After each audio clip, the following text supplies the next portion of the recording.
Agaze kanize komeze neza cyane muri rusange abahanzi bakunzwe cyane mu muziki wo kuramya no guhimbaza Imana. Ubwo niyo ndimo kuvuga Vestine na Dorcas batangaje kumugaragara ko basoje ubufatanye bari bafitanye na M.Irene. Ubwo ni M.Irene Empire kabari lebo y'umunyamakuru M.Irene wafasha aba bahanzi bakiri bato cyane kubera ko bamaranye imyaka irenga 6. Birumvikana ko rwa rugendo rukomeye cyane guhera kuri scratch kugera ku bahanzi bari uyu munsi. Ibi bitumye benshi mu bakunda umuziki nyarwanda ndetse bakurikirana bagenda batanga ibitekerezo bigiye bitandukanye bavuga ati se koko bije bite muri aka kanya. Bamwe babonye ari intambwe nziza cyane yuko wenda bamaze ko abahanzi banini batakabaye bagishoborwa no kuba bamanagingwa n'umunyamakuru M.Irene. Abandi bakavuga ati no kubera yuko wenda babonaga imishinga bitakirimo kwihuta bahitamo gufata ikindi cyemezo. Ndagira ngo murabyibuka neza cyane nyuma yuko Vestine amaze gukora mariage, urebye imishinga yabo y'imiziki ntiyongeye kwihuta nk'uko byari bimeze mbere. Mu itangazo bashyize hanze bagaragaje ko iki cyemezo kitafashwe mu buryo bworoshye, ahubwo cyafashwe nyuma yo kubitekerezaho cyane no gusuzuma neza icyerekezo cy'ejo hazaza haba abahanzi muri rusange. Shimye byimazeyo M.Irene Empire ku rukundo, ubufasha, ubujyanama ndetse n'amahirwe yabahaye kuva ku ntangiriro z'urugendo rwabo muri rusange. Aba bahanzi bagize bati M.Irene yabaye umugisha kuri twe, atweme tukiri hasi cyane, bashora imari mu nzozi zacu kandi badufasha mu gihe twari tubikeneye cyane.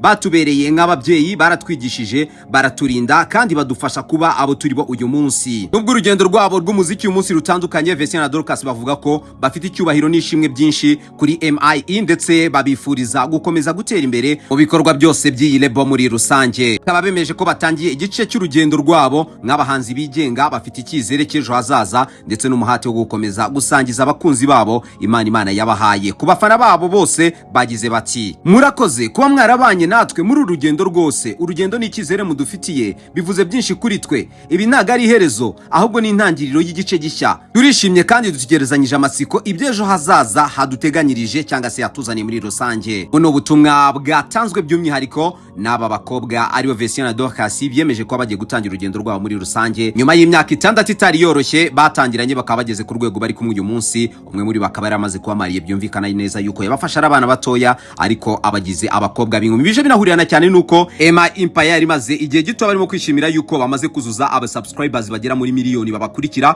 kuri YouTube channel yabo, ndetse binahurirana nuko tariki ya 16 Gicurasi 2026 M.Irene yari yifashishije amafoto atandukanye agaragaza ibihe byiza yagiranye n'umukunzi we, ahamya ko urugendo rwabo rw'urukundo rugiye kwinjira mu cyiciro gishya cyo kubana nk'umugore n'umugabo, nyuma yo kumwambika impeta y'urukundo mu gihugu cy'Ububirigi aho byari byabereye. Munyemerere tuganire, ese murabona ari icyemezo cyiza Vestine na Dorcas bafashe gutandukana M.Irene, cyangwa murabona rwari rukiri urugendo runini cyane bari bakeneye kugira icyo bakora? Mutubwire. Je nitwa Vino kwizera, nurenga kuno post utadufollow inzu zamera nkaho ndutagera ibwamite kubeshywa byinshi. Pasokoto vitala.